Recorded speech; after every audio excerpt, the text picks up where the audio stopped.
자, 나스닥이 3월에 지금 좀 폭락을 했어요. 그러니까 조정을 받았다 이렇게 좀 지금은 생각을 해야 될 것 같습니다. 그러나 이러한 조정은 아직 끝이 아니라 이제 시작일 뿐이다. 올해 나스닥을 여러분들 절대로 낙관적으로 보시면 안 된다. 항상 제가 말씀드리죠. 낙관적으로 보시면 안 되고 욕심 부리면 안 되는 그런 시장이 앞으로 찾아올 것이다. 그래서 좀 긴 폭락장 혹은 약세장이 이어질 수 있기 때문에 좀 관망하는 자세로 시장을 바라보실 필요가 있고, 영원히 오르는 주식은 없다라는 거 다시 한번 말씀드리면서 시작하도록 할게요. 자, 구독과 좋아요, 알림 설정 무조건 하셔야겠죠. 추천도 꼭 눌러주시고, 자, 트럼프의 관세 정책이 지금 이슈가 되고 있다, 없다? 이슈가 되고 있다. 트럼프의 관세 정책에 대해서 이야기했을 때 제 채널에 악플을 다시는 분들이 있었다, 없었다? 있었다. 결국 코리안 버핏이 생각하는 대로 시장이 정말 신기하게도 흘러가고 있다. 이런 것들을 여러분들이 팩트로 체크를 해 나가셔야겠죠. 그동안 보셨던 분들은 너무나 잘 알고 있죠. 명불허전이다. 여러분들 물론 제가 항상 틀릴 수도 있다 이런 생각들을 하고 있지만, 올해 2025년은 정말 조심하시면서 시장을 바라보고 여러분들이 계획을 세우셨으면 좋겠다는 생각하면서 시작하도록 하겠습니다. 자, 엔비디아가 5%대 이제 급락을 했다. 블랙웰 공급 지연에 멀어지는 3조 달러 클럽. 자, 블랙웰 공급 때문에, 지연 때문에 엔비디아가 급락을 했을까요? 그게 아니라는 걸 분명히 여러분들을 인지를 하셔야 되고, 이 블랙웰이라는 거는 하나의 호재에 불과합니다. 지금의 엔비디아의 하락을 단순 조정으로 우리가 보기에는 너무나도 큰 악재들이 많다. 앞으로 AI는 어떤 식으로 흘러갈 거라고 제가 말씀드렸습니까? 가성비로 갈 가능성이 높다. 왜? 지금의 경제가 굉장히 좋지 않잖아요. 기업들이 투자를 하기 꺼려해요. 그런데 가성비 좋은 AI 칩으로 개발이 가능한 AI 프로그램이 있다. 그러면 당연히 그쪽으로 여러분들을 기업들이 눈을 돌리고 기술이 발전할 가능성이 높습니다. 그래서 이 블랙웰이라는 것이 공급이 된다고 하더라도 결국에는 이 가성비 AI를 저는 이기지 못할 거라고 생각합니다. 그래서 지금의 AI 버블에 대해서 제가 분명히 말씀드리지만, 과거에 어떤 닷컴 버블과는 좀 다른 성향으로 저는 갈 것이다 라고 보고 있습니다. 지금 현재를. 그래서 지금은 이 엔비디아의 문제보다는 무엇을 봐야 된다고 말씀드렸어요? 자, 백기든 젤렌스키 트럼프 광물 협정 서명 준비됐다는 편지를 받았다. 얼마 전에 있었던 일이죠. 자, 트럼프와 젤렌스키 이 회담이 굉장히 안 좋게 끝났어요. 난리가 났었죠. 그런데 트럼프가 갑자기 우리 이제 너네한테 무기 안 줄 거야. 마음대로 해봐. 이 기사가 나오자마자, 이 소식이 나오자마자 얼마 뒤에 젤렌스키가 꼬리를 내렸죠. 참 안타까운 현실입니다. 강대국이 이렇게 약소국을 이렇게 짓밟는 이런 것은 저는 좋지 않다고 생각해요. 단기간으로는 이 트럼프가 기세를 잡을 수 있겠지만 결국에는 다른 나라들의 반발도 일어날 수가 있거든요. 트럼프는 제가 예상한 대로 흘러가고 있어요. 트럼프라는 사람이 찍어 누르는 식으로 지금 정책들을 피고 있고, 찍어 누르는 식으로 협상을 하고 있다. 자, 지금 미국만 경제가 탄탄합니다. 그죠? 전 세계는 경제가 좋지가 않아요. 그러니까 미국이 지금 갑질을 하고 있는 거예요. 사실은 이거를 조금 원만하게 좀 해결하려고 노력을 해야 되는데, 트럼프는 그렇게 생각하고 있지 않는 것 같습니다.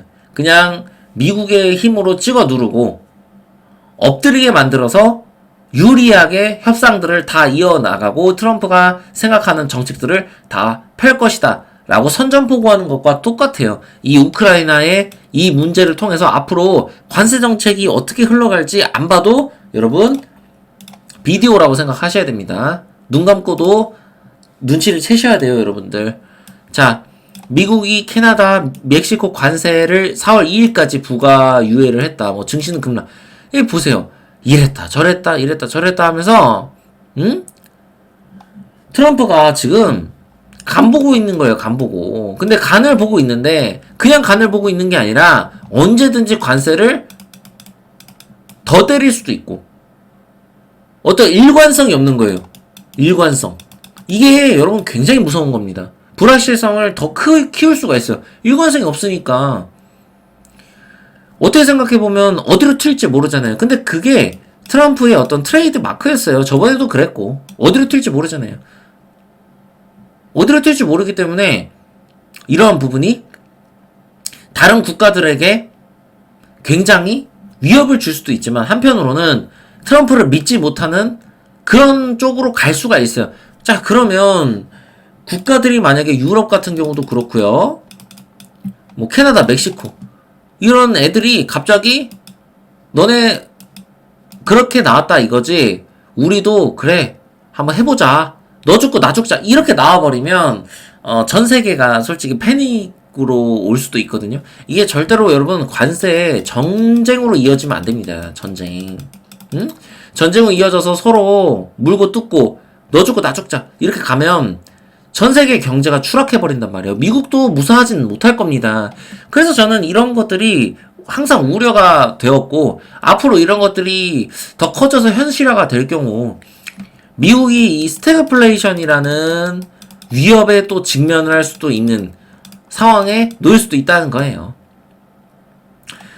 인플레이션은 결국 쉽게 꺾이지 않겠지만 이 인플레이션을 막기 위해서 트럼프가 통화정책을 고금리 정책을 피고 있어요.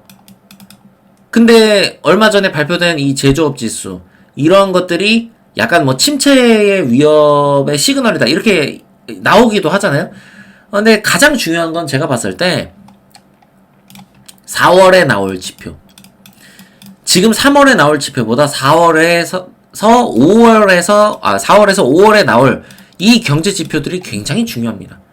그래서 여러분들한테 미증시를 관망하라고 말씀을 드리는 거예요. 이렇게 불확실성이 높은 상황에서 스태그플레이션의 위협 때문에 뭐 나중에 미국이 경제가 추락할 수도 있다. 이런 전망이 나와버리면요. 4월, 5월에 미증시 크게 폭락할 수도 있습니다. 조심하셔야 됩니다, 여러분들.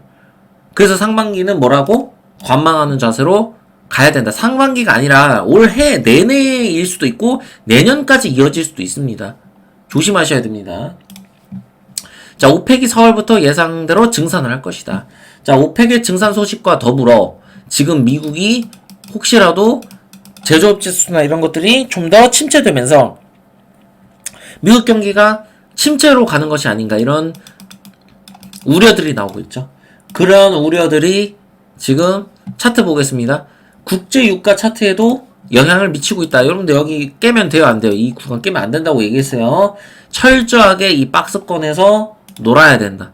이 박스권을 만약에 이탈을 하고 내려갈 경우에 자칫하면 미국이 경기 침체도 올 수 있는 이런 가능성들이 열리게 된다. 이러면 연준의 통화 정책은 어떻게 되는 거예요? 실패하게 되는 겁니다. 지금의 인플레이션을 막기 위해서 고금리를 펼치고 있는데 트럼프라는 미치광이가 당선이 돼서 지금 연준이 굉장히 힘든 상황인 겁니다.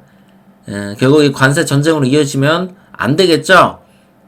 우리나라는 어떻게 되겠습니까? 정말 큰 위협에 직면할 수도 있어요. 그래서 한국의 경제, 한국의 미래를 일단 단기적으로는 여러분들 긍정적으로 보시면 안 됩니다. 매우 한국은 부정적으로 보셔야 되는 겁니다. 한국에 관련된 영상은 따로 올리도록 할게요. 자, 엔비디아 차트 보겠습니다.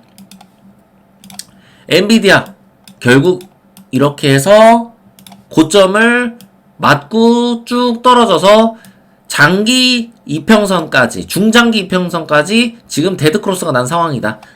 그리고 여기를 깨면 된다고 했어요? 안 된다고 했어요? 안 된다고 했죠. 여기를 깼어요. 여러분들. 여기를 이탈했다는 이야기는 추가적인 상승이 제한적일 수밖에 없음을 나타내고 이 구간을 뚫지 못할 것이다. 엔비디아는 결국 약세의 흐름으로 오래 갈 것이다 라는 신호가 나왔어요. 그래서 이 구간에 아마 개인 투자자들 중에서 제가 봤을 때는 엔비디아가 횡보를 사실 한 것과 마찬가지잖아요.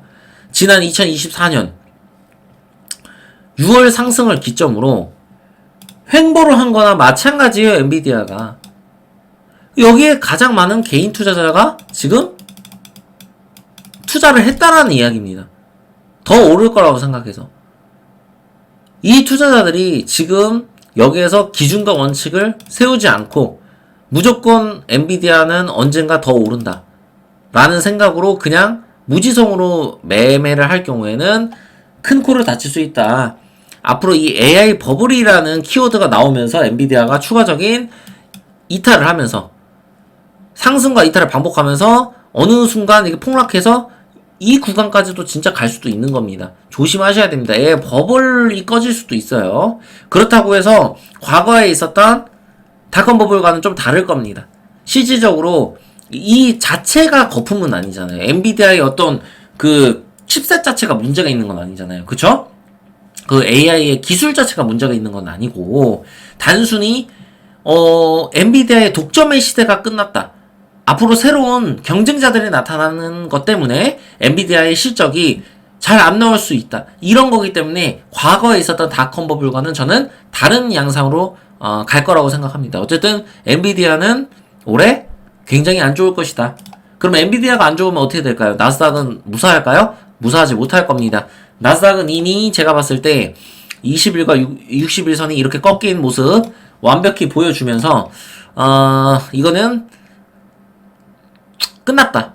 저는 선언을 할 수도 있을 것 같습니다. 이 구간을 고점을 넘지는 못할 것이다. 올해 결국 올해 상반기 1월 여기 3월 이 부분이 고점이 될 수 있다라는 얘기예요. 그래서 나스닥이 지금 추가적인 하락을 얼마든지 할 수 있는 구간이고 기술적인 반등은 나올 수 있는 구간입니다. 이 구간에서 나와도 제가 봤을 때는 이 구간 이 선물 기준으로 21,000원을 1,000원이 아니라 21,000달러를 넘지 못할 거라고 저는 확신합니다. 21,000포인트를 넘지 못할 것이다. 달러가 아니라 포인트로 할게요. 21,000포인트를 넘지 못할 것이다. 이렇게 여러분들이 생각하시면 좋을 것 같습니다.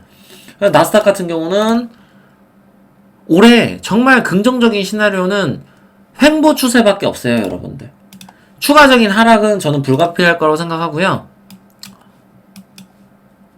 정말 운이 좋으면 이 박스권에서 횡보할 것이다. 올해 2025년 이렇게 여러분들 생각하셔야 되고 이 박스권에서 만약에 횡보를 하지 못하고 추가적인 하락도 얼마든지 있을 수 있어요. 너무나 또 불확실성이 높습니다. 관세 정쟁이나 이런 걸로 이어지면 16,000포인트를 깰 수가 있어요. 여러분들 조심해야 돼요. 이렇게 물리면 이게 단기간의 고통으로 끝나지 않을 수가 있어요. 나스닥뿐만 아니라 많은 여러분들이 지금 사고 있는 뭐 테슬라, 엔비디아, 뭐 애플 이런 기업들이 추세가 꺾여서 약세장으로 이어질 수 있다라고 저는 말씀을 드리는 겁니다. 올해 나스닥 2025년 이렇게 좋지 않으면 한국은 어떻게 되겠습니까? 나스닥이 이렇게 무너진다는 이야기는 미국 경제가 좋지 않은 흐름으로 갈 거라는 거고 한국은 더욱더 위험한 상황에 직면하게 되겠죠. 자, 한국이 지금 처한 상황이 어떤 상황입니까? 트럼프의 무지막지한 말도 안 되는 관세 정책에 지금 따를 것이냐 아니면 여기서 저항할 것이냐 이러한 지금 상황에 직면해 있는데 한국은 지금 정치가 어때요? 매우 혼란한 상황이죠. 여러분들 올해 증시 정말 조심하셔야 되고 증시뿐만 아니라 어떤 경제 특히 한국의 경제가 제일 중요하잖아요. 우리가 다 한국에 살고 있잖아요. 한국의 경제가 아주 큰 위협이 오지 않기를 바라면서 차근차근 여러분들이 계획을 세워서 앞으로의 미래를 준비하시는 게 저는 좋을 것이다 라고 다시 한번 말씀을 드리고 마치도록 하겠습니다. 자, 여기까지 코리안 버핏이었습니다. 감사합니다.